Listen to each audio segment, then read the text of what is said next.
Então, tudo bem com vocês? Meu nome é Rita e sejam muito bem-vindos para mais um vídeo aqui no YouTube. E hoje nós vamos falar da obra nacional O Andarilho. Então, roda a vinheta que eu tenho muita coisa bacana para comentar sobre essa obra.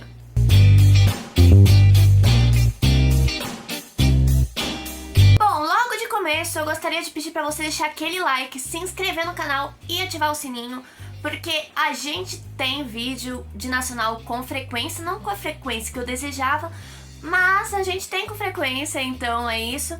E deixa o like de dó mesmo, assim, você pode assistir o vídeo e depois dar dislike, mas já deixa o like, senão você vai esquecer, porque eu tenho certeza que vocês vão amar a recomendação de O Andarilho. E como a gente sempre tá acostumado, eu vou começar trazendo a sinopse da obra, depois o meu ponto de vista e umas observações gerais, né? Vocês já estão acostumados com esse esquema, mas é sempre bom lembrar, porque vai que chega gente nova aqui. Então, vou também recordar pra vocês que em nenhum momento eu vou dar spoiler. E essa é a minha opinião completamente pessoal, da minha experiência em relação à obra.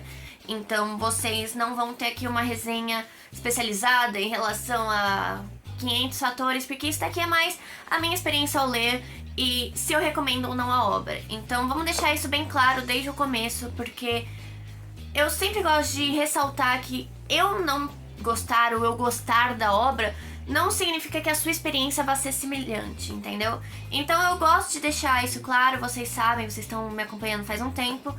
E vamos agora ao que interessa.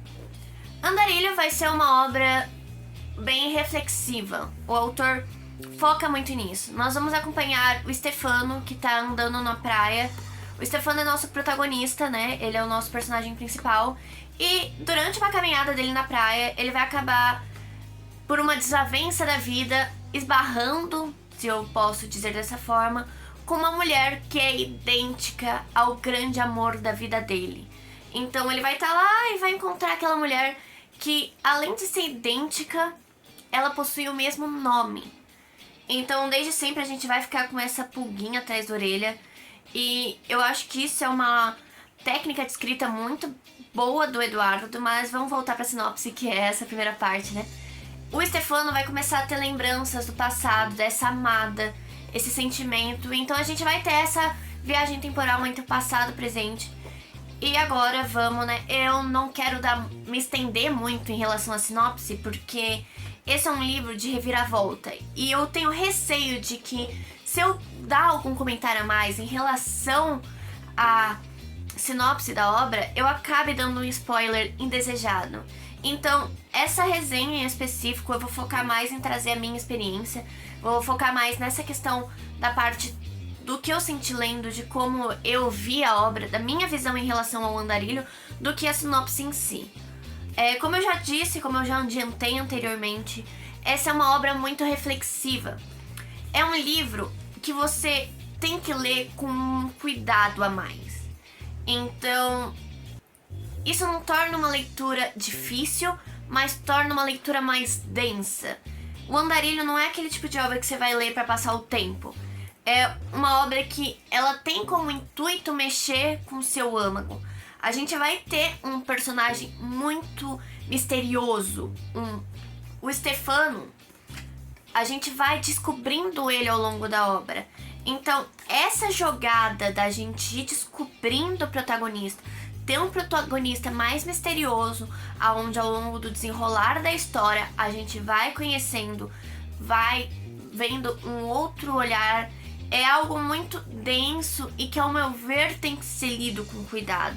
Eu não acho que o Andarilho seja aquele tipo de obra, igual eu já recomendei diversas aqui, que é uma leitura mais rápida, que é um livro para você ler e absorver. Eu acho que o Andarilho você tem que entender um pouco mais além.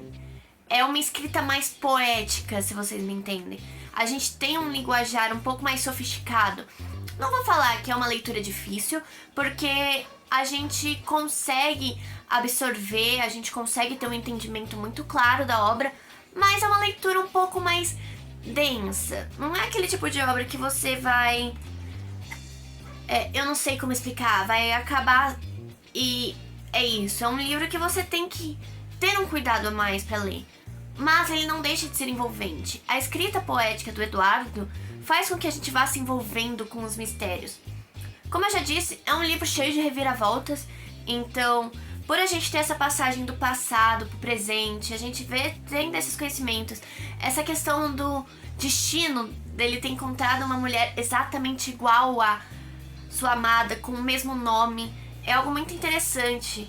E a forma com que, ao mesmo tempo, a gente ainda tem um romance muito bem desenvolvido, porque a gente vai ter um triângulo amoroso, tá? Isso não é spoiler, mas o Stefano, né, que a gente descobre que é o Miguel, e o primo dele, que eram muito parceiros, vão acabar se apaixonando pela essa amada. Não vou contar pra vocês quem vai ficar com ela, né, mas a forma com que o Eduardo abordou esse triângulo amoroso, sem ser de uma maneira superficial, também chamou muito a minha atenção. Eu acho que desde a capa, esse é um livro de extremo mistério. A gente pode perceber que essa é uma capa misteriosa, sabe? A paleta de cores, tudo é algo que a gente vai ficar mais... o que tá acontecendo? Então, eu gostei da forma com que isso foi abordado. Eu gostei da forma como a gente teve as mudanças temporais e isso não ficou confuso. Mas é um livro denso. E eu acho que talvez por a gente visitar o passado, visitar o presente, ter esse personagem mais misterioso, porque, pô, é um livro que você vai acabar tendo uma outra visão. Eu não sou muito de consumir esse tipo de conteúdo, mas foi uma obra que me chamou a atenção. Por isso que eu tô falando que eu acho que o Eduardo consegue trazer um público além desse que gosta dessa escrita mais poética, de uma escrita mais... de um livro não tão com uma leitura rápida, sabe? Que você precisa parar pra pensar. Então, a forma com que o Eduardo consegue trazer outros públicos pra consumirem a obra, pra se identificarem com a obra, ao meu ver, é de uma escrita única, é de uma escrita magnífica. Não é qualquer autor que dessa forma, com um livro com passagens poéticas, só que em formato de prosa, sabe? Porque é uma prosa, tá, gente? Eu tô falando dessa escrita poética, mas é a forma com que o autor conduz as palavras, que é de uma forma poética, é de uma forma sentimental. É um livro que você vai senti-lo, você não vai sair o mesmo. É um livro que vai te deixar com aquela pulguinha atrás da orelha, que traz plot, gente. Se tem algo que esse livro tem, é uma reviravolta boa. E ela vai fazer você parar pra pensar em relação a muitos aspectos da sua vida. Então, eu achei isso bem interessante, eu achei algo bacana do autor, porque não é qualquer um que consegue fazer isso. A escrita é uma arte que, quando dominada da maneira certa, ela vai te mexer, ela vai te fazer se tornar uma pessoa diferente. E eu gostei da forma que o Eduardo conseguiu mudar a gente em pouco mais de 200 páginas com o Andarilho, pouco menos de 300, eu acho que é 282, vou confirmar aqui. Não, 247, gente, errei. Mas em 250 páginas, tá arredondando, o Eduardo consegue mudar a gente de algum modo. É uma obra que eu não sei se talvez vai te tirar de uma ressaca literária, por exemplo, mas com certeza é uma leitura essencial, principalmente para os amantes de personagens enigmáticos, mas ao mesmo tempo cativantes. Essa dualidade entre não conhecer muito bem o que a gente tá lendo e mesmo assim se apegar a ele, porque a gente vai descobrindo a vida do personagem principal ao longo da obra, eu acho que essa é uma linha muito fascinante. A forma com que o Eduardo conduz essa narrativa é muito fascinante. Então, eu acredito que o Andarilho seja uma obra essencial para os amantes de literatura. É um dos livros que merecem muito mais destaque em relação à literatura nacional. Eu leio bastante livros nacionais, vocês que me acompanham sabem, mas eu acho que eu nunca me deparei com uma obra tão enigmática, mas ao mesmo tempo cativante, que me envolvesse de fato e me conquistasse para dar continuidade com a obra, mesmo sendo uma prosa mais demorada, mais densa.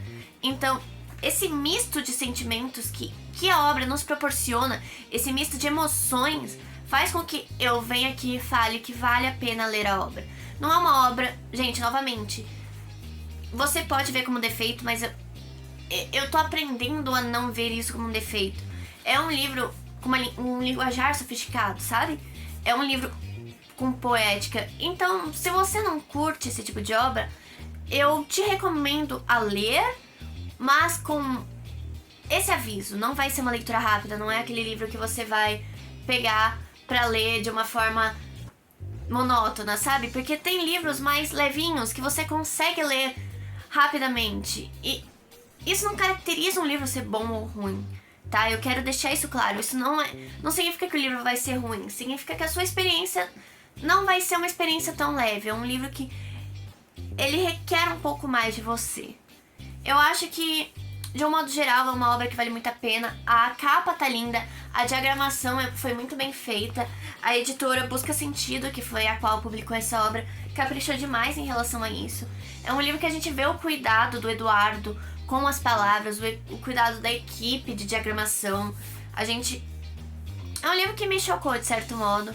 E quem se interessar, quem quiser conhecer um pouco mais da obra, eu vou deixar o link na descrição para vocês comprarem o livro. Também vou deixar aqui o @ do escritor para vocês acompanharem ele, conversarem com ele. O Eduardo é uma pessoa fascinante. Eu gosto quando a gente consegue ter esse contato com os autores nacionais. Eu gosto da forma como a gente consegue debater o livro com o autor. E o Eduardo, ele sempre foi muito aberto à crítica, à construção, né? E também a elogios. Então, esse é um bônus também em relação à obra. Eu vou deixar o link pro Instagram do autor na descrição, assim como eu deixei o @. E aproveitar que você já foi lá, segue o Hora da Resenha em todas as redes sociais, porque se eu tô ausente aqui, eu tô online no Instagram, tá? Então não deixem de conferir as nossas outras redes sociais, porque você apoiando e fazendo com que nosso projeto cresça cada vez mais, a gente vai conseguir abordar sobre cada vez mais obras e mostrar para um público maior o quanto a literatura é algo fascinante e que a gente deve valorizar tanto a literatura nacional quanto a internacional. Ler é simplesmente fascinante. Então, muito obrigada se você assistiu até aqui, se você tá acompanhando a Hora da Resenha de algum modo. Um beijo e até o próximo vídeo. Tchau!